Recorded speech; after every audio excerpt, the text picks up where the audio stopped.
say you're sorry.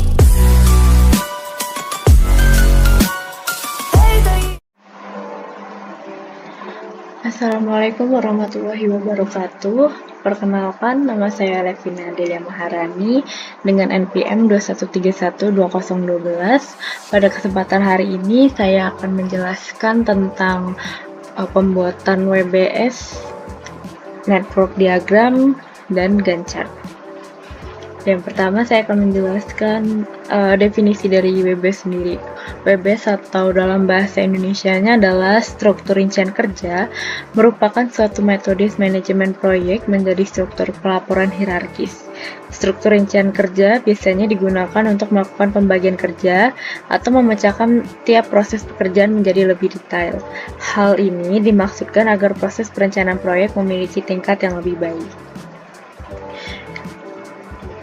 Selanjutnya, saya akan menjelaskan pembuatan WBS.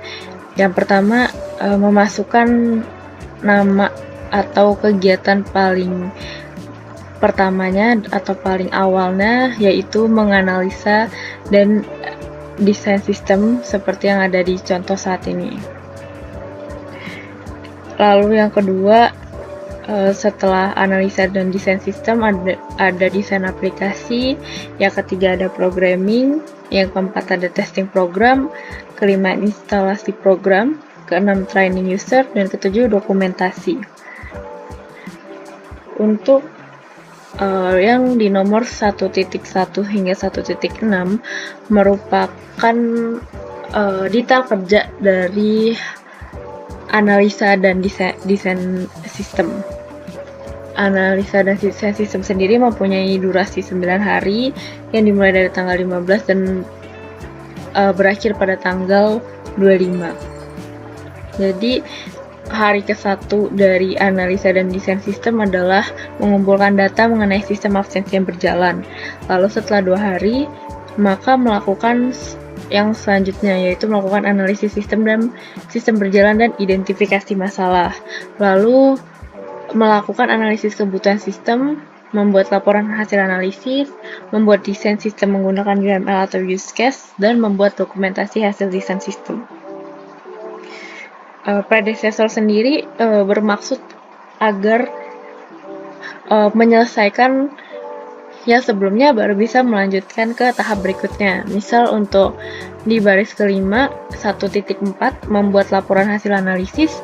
Sebelum membuat laporan hasil analisis diwajibkan untuk menyelesaikan analisis kebutuhan sistem di nomor 4 1.3. Lalu yang kedua ada desain aplikasi. Di desain aplikasi ini dari 2.1 sampai dengan 2.4 sama seperti di atas yang 1.1 hingga 1.6, di mana 2.1 hingga 2.4 merupakan kegiatan lebih mendetail daripada desain aplikasi. Jadi hari pertama setelah melakukan dokumentasi hasil desain sistem, maka akan membuat desain menu aplikasi dan from entry, lalu membuat desain report dan from report, lalu membuat desain database, membuat dokumentasi desain aplikasi.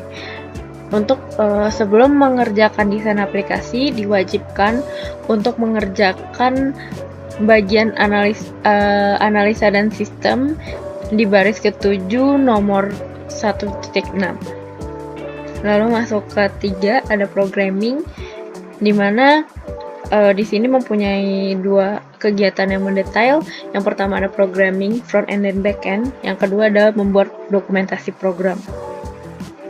Nah, untuk programming front end dan back end di 3.1, sebelum melanjutkan ke programming di sini, kalian harus menyelesaikan pada bagian desain aplikasi nomor 12 2.4, di mana membuat dokumentasi desain dan aplikasi.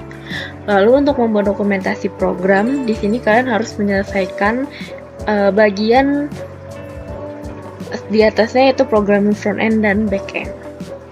Lalu setelah itu kalian bisa masuk ke bagian testing program, di mana di sini ada 3 mendetail tentang testing program.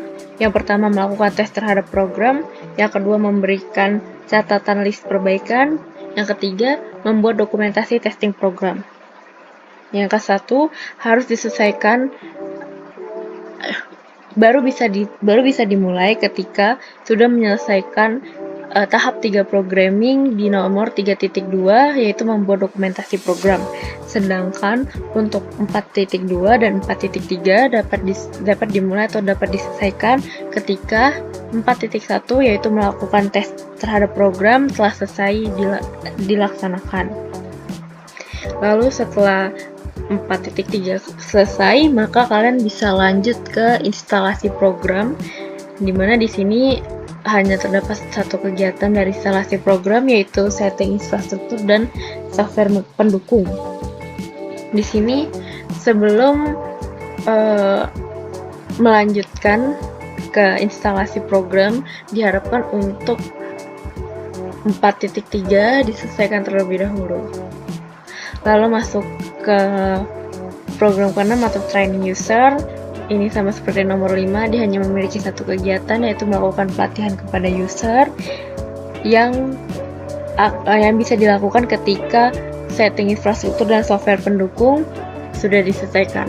Lalu ketika training user selesai, bisa masuk ke tahap dokumentasi, di mana dokumentasi terdapat 5 rincian kegiatan yang ada desain spek sistem, dokumen SOP, user dan admin manual, plus dokumen program, dokumen administrasi proyek, dan dokumen manajemen proyek. Dimana sebelum menyelesaikan tahapan 7.1 diharapkan untuk menyelesaikan training user terlebih dahulu. Lalu sebelum menyelesaikan dokumen SOP, harus menyelesaikan 7.1 dulu, yaitu desain spek sistem. Sebelum menyelesaikan 7.3 diharapkan untuk menyelesaikan 7.2 sebelumnya.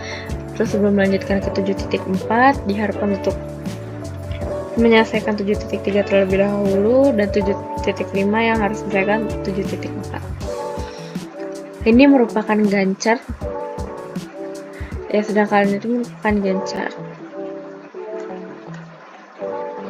Lalu selanjutnya masuk ke bagian network diagram. Ini merupakan network diagram dari yang tadi telah kalian lihat datanya. Bisa kalian lihat, isinya tidak jauh berbeda dengan yang tadi saya tampilkan. Perbedaannya hanya ini menggunakan kotak-kotak dan tadi menggunakan table.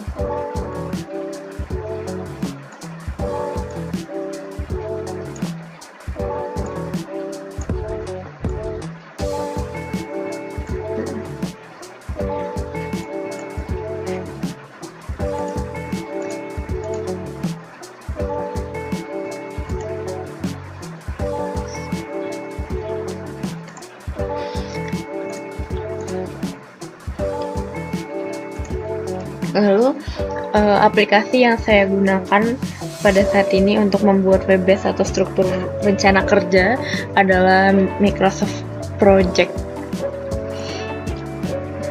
Baik, itu saja yang dapat saya sampaikan. Kurang lebihnya saya memohon maaf. Terima kasih.